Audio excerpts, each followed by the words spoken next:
বন্ধুরা, আজকে আমি বানাবো সাবুর পকোড়া। এর জন্য দুটো সেদ্ধ আলু নিয়েছি, গ্রেটারে গ্রেট করে নিয়েছি। এর আগে আমি দেখিয়েছি কেমন করে করতে হয়, তেমন কিছু ব্যাপার নয়, তবু দেখিয়েছি। এবার সাবুটাকে আমি ভিজিয়ে রেখেছিলাম ঘন্টা দুয়েকের মতো, বেশি জল দিইনি, একটু সমান সমান করে জল দিয়েছে। এই কতটা ঝুরঝুরে হয়ে গেছে দেখুন, আমি দিয়ে দিলাম। সাবু ততটা জল দিয়ে সমান সমান করে ভিজিয়ে রাখবেন, এইরকম ঝুরঝুরে হয়ে যাবে। আমার দেখানো হয়নি। এবার এর মধ্যে দিলাম স্বাদ মতো নুন, ধনেপাতা কুচি, কাঁচা লঙ্কা কুচি, ঝাল খাবেন, ভাজা মশলা, শুকনো খোলাই নেড়ে ভেজে রেখেছিলাম, ভুলে গেছে, আমি দিয়ে দিলাম। এতে একটা শুকনো লঙ্কা আছে আর গোটা জিরে আছে। এবার দেবো বেসন, আগে সবটা দেবো না, আস্তে আস্তে মাখিয়ে তারপর দেব।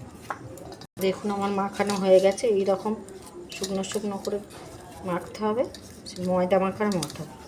এতে জল লাগলো না, কিন্তু জল দেবেন না, পাতলা হয়ে যাবে। আমি একটু তেল নেব, আর একটা একটা করে আমি এইভাবে নিয়ে গড়ে নেব, যে যেমন সাইজে খাবেন সেই বুঝি।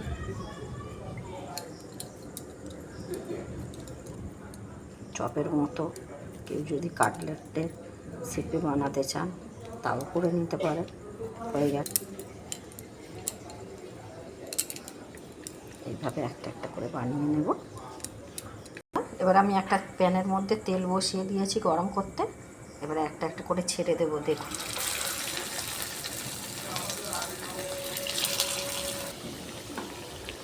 গেলে অপর পিঠটা আমি উল্টে দেবো।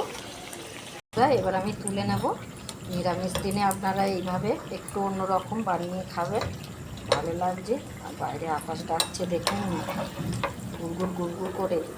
হয়ে গেছে বন্ধুরা আমার সাবুর পকোড়া বা চপ, যাই বলেন না কেন।